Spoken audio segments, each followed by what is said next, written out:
Teddy bears.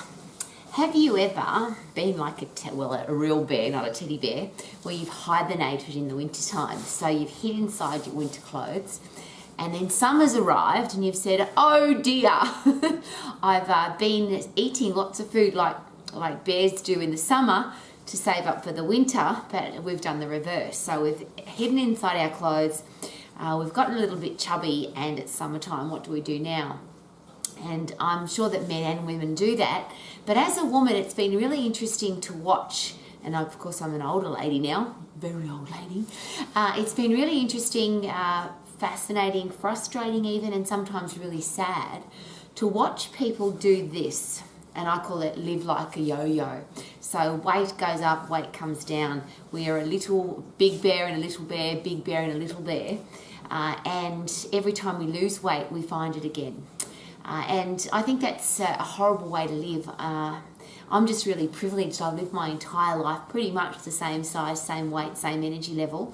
And as I've gotten older, it's been really nice, particularly as an old lady who goes through menopause, it's been a really nice experience to just live a normal life without having to diet, without having to do fanatical exercise, just living a great life. So my question is this: would you like to, as a man or a woman, but specifically as a woman, because we seem to be the people that get so caught up in lose weight, gain weight, go on a diet, find another fanatical exercise program, look for all the different weird and wonderful ways to lose weight and get into great shape. What if you could just stay the same weight, the same size, the same energy level, love the way you look in the mirror, and stay that way for the rest of your life? And that's been pretty much my driving force as an exercise professional. I would love to be the person who can share the information that says you don't have to get chubby in the wintertime and you don't have to lose weight for the summertime. You can just stay the same weight your whole life. So how do you do that? And the physiology of the human body suggests that it's not a complicated process. It's actually quite simple. And I'm being a little bit, this is tough for me because it's a little bit politically incorrect to talk about the differences between men and women.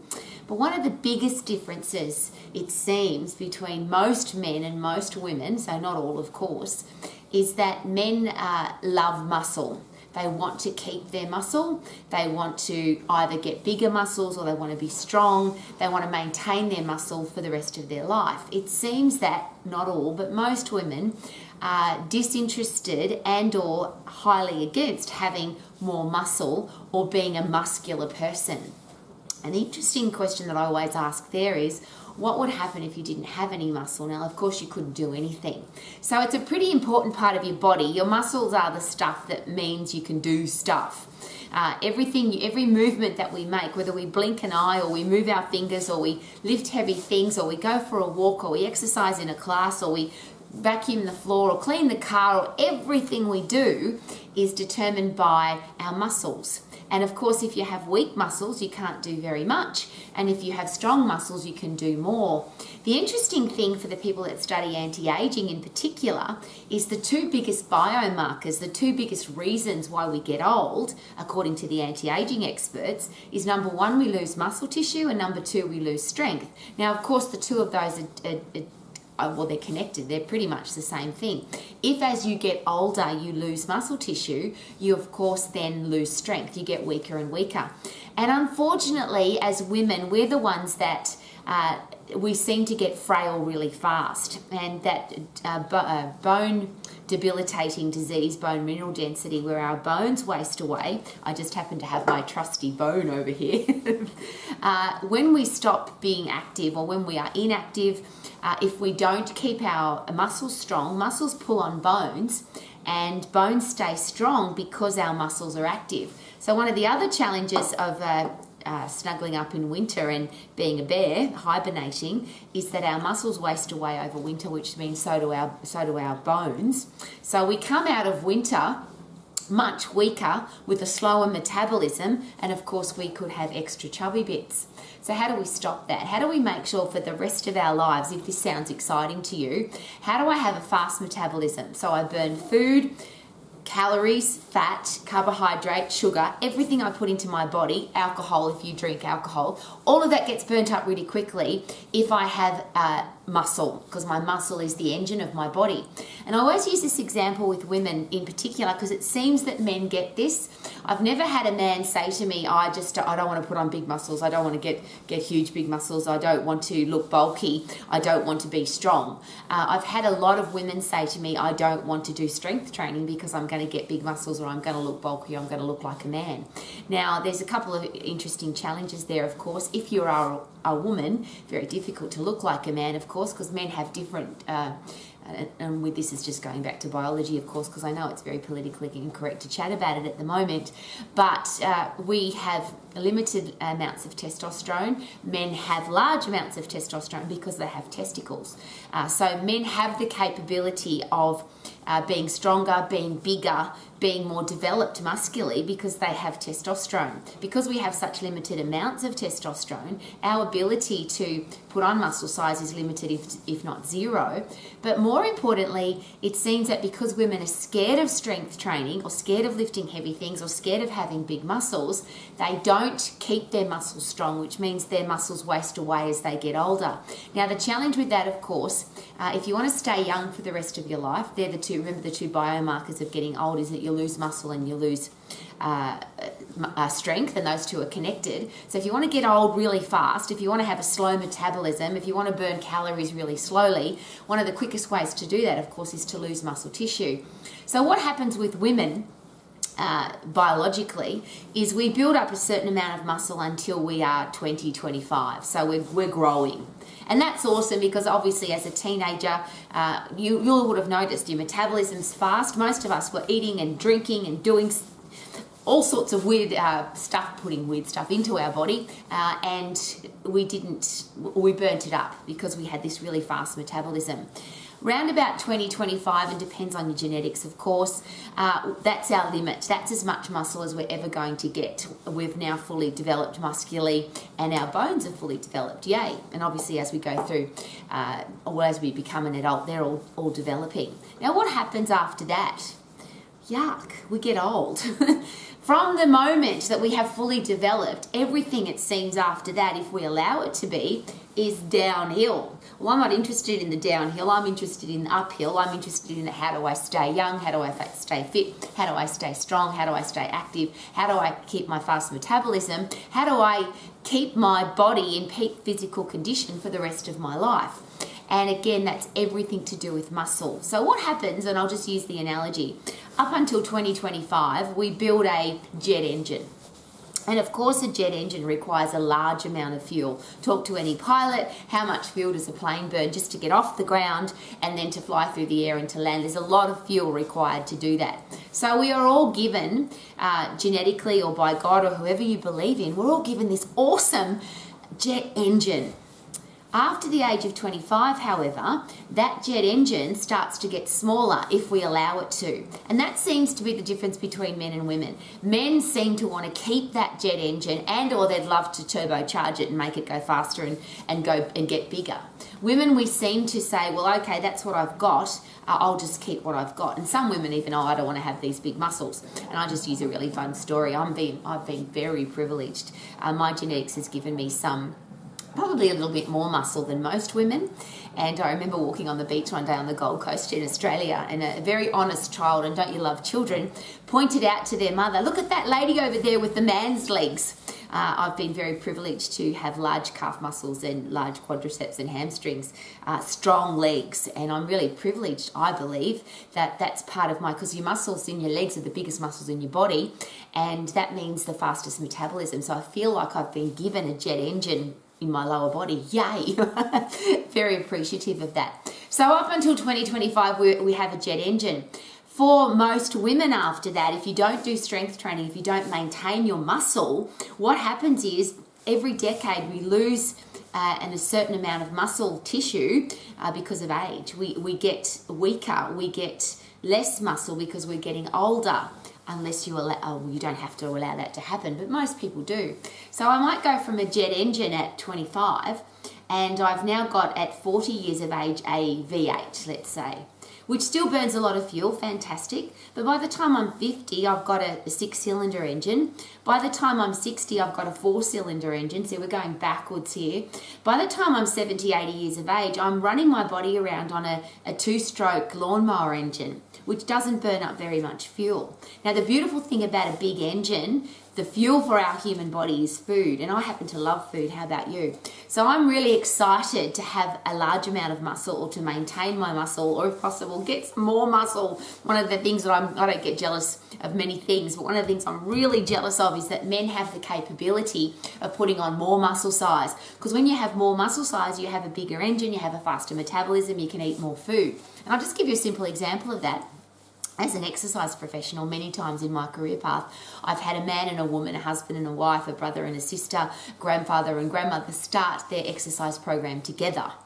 And they've done exactly the same program, the same huffy puffy exercise, the same strength training, but the man has lost weight so much quicker than the woman. And there's often been a complaint about that. How come we're doing the same exercise and he's lost so much fat, or he's lost so much weight and I haven't? And that's simply because a man has genetically a bigger engine. Most men have more muscle than women, and or women have let their muscle waste away because they haven't maintained that engine, they haven't maintained the size of the engine, they haven't maintained their muscle. So we can have a jet engine and keep that jet engine for the rest of our lives if we make sure that we lift heavy things and keep the muscle strong. But if we don't, we go from a jet engine to a V8 to a 6-cylinder to a 4-cylinder to a 2-stroke, and at 2-stroke we're not burning very much fuel, not very much food, not many calories, anything that you put into your body seems to make you chubby, seems to make you fat, especially in winter because we become even more inactive. So how do we stop that process? And I will very personally share with you that one of my driving forces for my entire career as an exercise professional has been to inspire women to be strong, powerful women. And I share that because I decided at the age of 13 that I was going to be a powerful, passionate, positive person, and that because I felt so good from doing exercise, I wanted to inspire other people to feel as good as I did when I exercised. And what's been really, really awesome for me personally is I went through teenagehood, I went through periods without any hassle. I haven't had any children, so I can't talk about that. But I've certainly then gone through my entire life as the same size, same weight, same energy level pretty much, and then gone through menopause without even knowing. I remember saying to my husband, I think that I've been through menopause because I don't have a period anymore. There was no challenge. So it's not just that when you're a strong, powerful person, when you're physically strong and mentally tough, which of course strength training does for you, or having strong muscles and bones does for you, everything that happens in your life is easier to handle because you've got strong physically, you're physically strong, and of course you become mentally tougher and stronger. When you lift heavy things, when you sprint hard, you're constantly changing your brain to think more clearly and think differently. So here's the question. If you are a woman, and of course I'll rephrase that, if you are a person, but it seems that men get this a little bit easier than women. So I'm talking directly to you. If you are a woman and you're scared of being bulky, or you're scared of looking like a man, or you're scared of a whole lot of things that women share with me about doing strength training, I will ask this very personal question. Wouldn't you be more scared of getting fat fast? Wouldn't you be more scared of getting weak and frail as you get older? Wouldn't you be more scared of osteoporosis? 1 in 3 women get osteoporosis. Now, it's not that men don't get it, but it's quite rare because men lift heavy things. This bone thinning disease unfortunately affects predominantly older women who are inactive. And I'll just give you the statistics on that horrible disease. As your bones waste away, obviously your ability to be an active person, to have quality of life, also wastes away. But the really interesting thing is we used to think that as your bones got thinner, you would trip over and then they would break. So if you fell on the ground, your bones would break. But the reverse of that, it seems that as we get older and our bones get really thin, they break inside our body, and that causes us to fall. Now, the horrible statistics for that is that most women, once diagnosed with advanced osteoporosis, are either dead within 12 months, or can you imagine what it's like to live in a wheelchair or in a walking frame? And that's, as I share very personally, something that my mother was diagnosed with at 74 years of age. Mrs. Cesarini had advanced osteoporosis, which For me as an exercise professional, it was embarrassing. How did my mother have advanced osteoporosis? It's a bit of a challenge there, of course, with your family, and you might have found this already if you are an exercise professional, if you are a healthy, fit, strong person.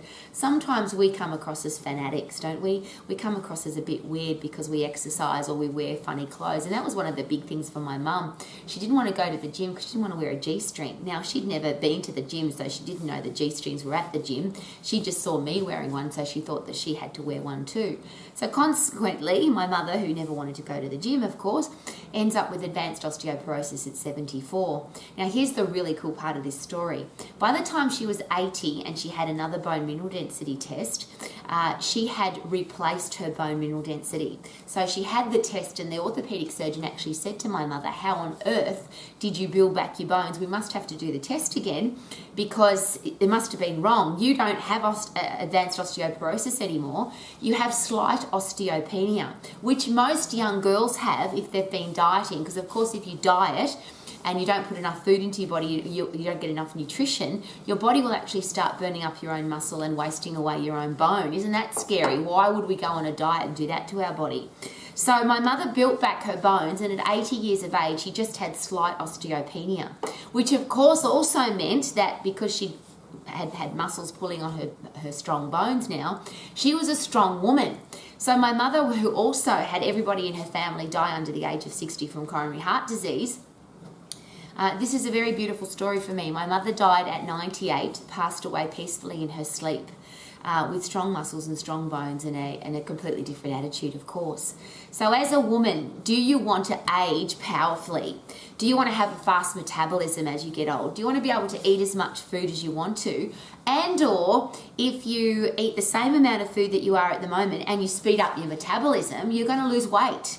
So you don't have to go on a diet. You just make a bigger engine so that you have to put more fuel into the engine. And for me, that's so exciting, because if, like me, you love food, it means you don't have to diet, you don't have to count calories, you don't have to check your macronutrients, you just live your life. Strong, powerful, fit people, mentally and physically, don't have to be concerned about dieting and fanatical exercise and lose weight, gain weight, lose weight, find it again, got to go on a diet, get fat over winter time and have to get chubby and be the big bear after winter and then have to be the little bear in summer. And I'm sharing all of this with you, of course, very passionately, because this has been my driving force my entire career. I would love for all women to be fit, to be strong, to have a fast metabolism, and most importantly, all the challenges that we supposedly have, periods, pregnancy, menopause. Is it possible that if you are really fit and really strong, that those things will be less of a challenge, if any kind of a challenge? And I'll share with you again, I have never had a child, but I've trained literally hundreds of women through multiple pregnancies. And it's been such a beautiful thing to watch. Women who have easy births, they don't put any weight on during their pregnancy, and or they get rid of their excess baby weight very quickly after they have their baby, because a body that's fit and healthy and strong is a different kind of a body, yeah? Most importantly, however, for me now, I don't think I can change adults. I would love to talk to children, talk to kids, and maybe our kids can change what our adults are doing. I can't change the headspace of a woman who doesn't want to do strength training because she's scared of getting bulky. And as you may already know, many women will argue with you, yes, I've been to the gym and I put on all this muscle size and it looked terrible and I don't want to do that. I'm not sure I can change any of that. What I do want to do is make sure that our little girls grow up in a world where they have really strong bones so they don't get osteoporosis, particularly as a teenager. And that's what we've got now. We've got kids with old people's diseases. We've got little kids who have got coronary heart disease, high cholesterol, high blood pressure. We've got little kids who have got type 2 diabetes. They're overweight, so consequently their blood sugar levels are too high, and we've got amputations in young teenagers. We've got young teenagers going blind. We've got young teenagers with renal failure because they've got cardiovascular disease, type 2 diabetes. We've got osteoporosis in teenagers. Now that's pretty easy to understand. We've got teenagers who are completely inactive. that they don't do anything, so their muscles are not pulling on their bones, so they've got old people's diseases and they're only teenagers. And I'll use the type 2 diabetes as an example. That used to be called age onset diabetes. It was actually a different name. It was called age onset diabetes because old people who got fat got type 2 diabetes. Now we've got it in children. I don't want our little kids to grow up in a world where it's normal to have type 2 diabetes, cardiovascular disease, osteoporosis, and to be chubby, overweight, obese. I just think that's not a nice place for our kids to grow up, and what a horrible way to live your life where most of those kids will end up on some kind of medication, and as we know, all kinds of medication have horrible side effects. The biggest killer disease though for me, and let's face it, coronary heart disease, type 2 diabetes, osteoporosis, any kind of Alzheimer's, dementia, brain rotting disease as you get older, and obesity, they're horrible diseases. But with all of those comes, I think, the worst disease, which is depression. Even if you're not dead, you may as well be dead because the way you live your life is miserable. And isn't that the definition of depression? I'm miserable, I don't have a purpose, I don't want to get up in the morning, I don't love my life. I don't want that for our little kids. I don't want our kids to be on some kind of pharmaceutical because they're unhappy. And unfortunately, we now live in a world where there are a lot of kids who are on some kind of antidepressant medication. And as I always ask very personally, please can you check if you ever see a packet of antidepressants, can you please have a look at the side effects that those horrible, the disease is horrible, but the pharmaceutical designed to help with that disease, have a look at the side effects, they're horrible. The beautiful thing about exercise, whether you are a child, whether you're an adult, whether you're a mature age person, man or woman, exercise is the ultimate antidepressant. And there tends to be not too much argument about that. Lots of research done now comparing exercise with an antidepressant medication. And the results are the same. After you exercise, you feel fantastic. For a lot of people, when they take an antidepressant medication, they feel better. But the side effects is the difference, yeah? So when you get really fit and really strong, and I'll rephrase, when you exercise really hard, so when you get puffed, when you lift heavy, or a combination of both, you pump neurotransmitters into your brain that are literally happy drugs. Dopamine, serotonin, oxytocin, endorphins, brain-derived neurotropic factor. They're all the neurotransmitters that make us feel really good. And we pump enormous amounts of those when we get puffed and when we lift heavy, when we do intense activity. So a lot of times as women, we talk about exercise for weight loss or exercise for toning or exercise for looking good.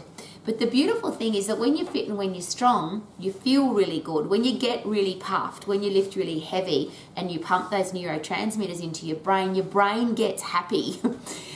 Is it possible then that you'd make better decisions about your food? Is it possible then that you would make better decisions about the kind of exercise that you would do? Is it possible that your life would be better because you can think more clearly, you can make more creative decisions about your career path? Is it possible that if your brain's working better, everything else will work better? And isn't it interesting that if we've got a fit, strong body and we're constantly getting puffed and constantly lifting heavy, we're going to pump those neurotransmitters into our brain. Now, you can get some form of chemical change from a pharmaceutical. There's absolutely no doubt about that, whether it's a recreational pharmaceutical or a one that comes from a company. The ones that come prescribed.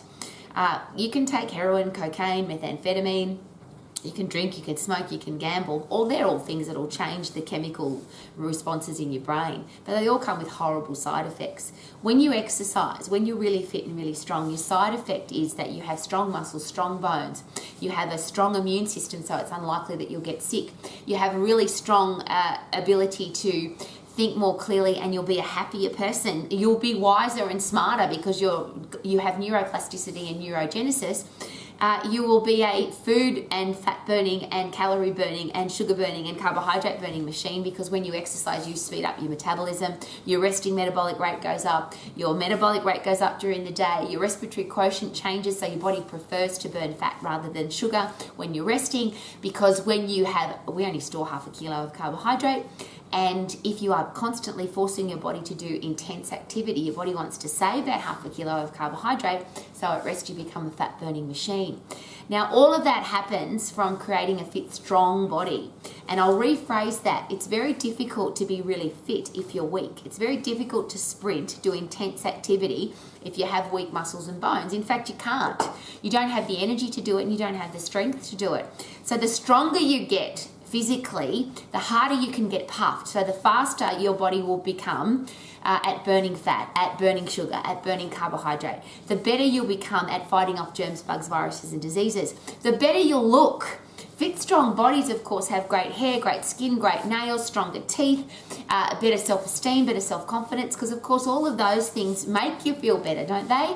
If you look good and you feel good inside, is it possible that you will respond differently to what's going on around you in the world? So, as a woman, as a person, as a mum, as a dad, as a grandparent, wouldn't it be nice if our little kids could grow up in a world where being healthy, fit, strong, physically and mentally became normal? We now live in a world where more than 50% of our kids are either overweight or they've got coronary heart disease or type 2 diabetes, or they're going to get type 2 diabetes because they've got high blood sugar levels, or they've got osteoporosis, or they're already on some kind of antidepressant. If more than 50% of our kids are already in that position, it's already become normal. If you look into a classroom in a lot of schools around the world right now, you will see that most of the kids in that classroom are either overweight or obese.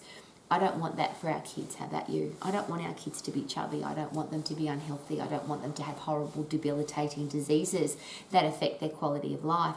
So as a mum, and I'm now talking directly to our females, because interesting, if you take note of the behavioural scientists and the people that study buying decisions, women make most of the buying decisions depending on which study you look at.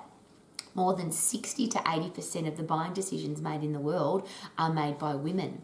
So if mum decides to go on a diet, it's interesting that the rest of the family usually ends up on that same diet. If mum's constantly talking about losing weight, gaining weight, hating her exercise program, have to eat vegetables, have to go on some kind of weird diet and weird exercise program, it seems that it affects the little kids. They hear that. Good food, bad food. Is it possible that there's a connection with kids that eat bad food then become bad people?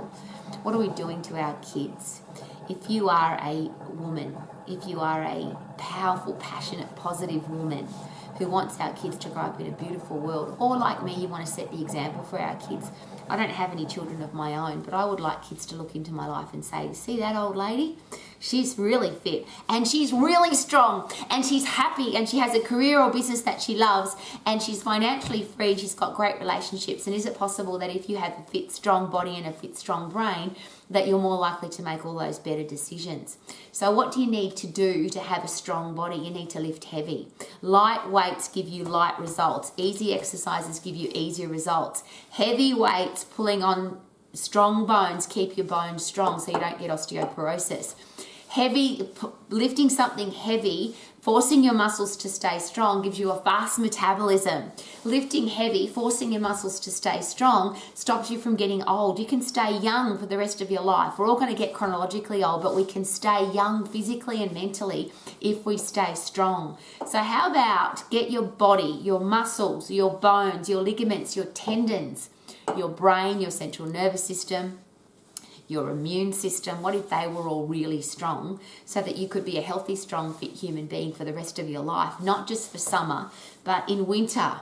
What if we stayed, and this is, as you know, one of my favourite expressions, fabulous at 40, fantastic at 50, sensational at 60, sexy at 70, awesome at 80, never give up at 90, and happy and healthy at 100 plus. What if we could do for that for our kids? Winter, summer, day, night, whether we have a horrible thing going on in our life or whether our life is amazing, we are a healthy, fit, strong human being that sets the example for our kids. Healthy bones, healthy muscles, strong, healthy muscles and bones, which then create a healthy, strong central nervous system, endocrine system, so you're in control of your hormones. And most importantly, let's set the example for our kids so that they can see it's possible to be a healthy, fit, strong human. Wouldn't that be awesome?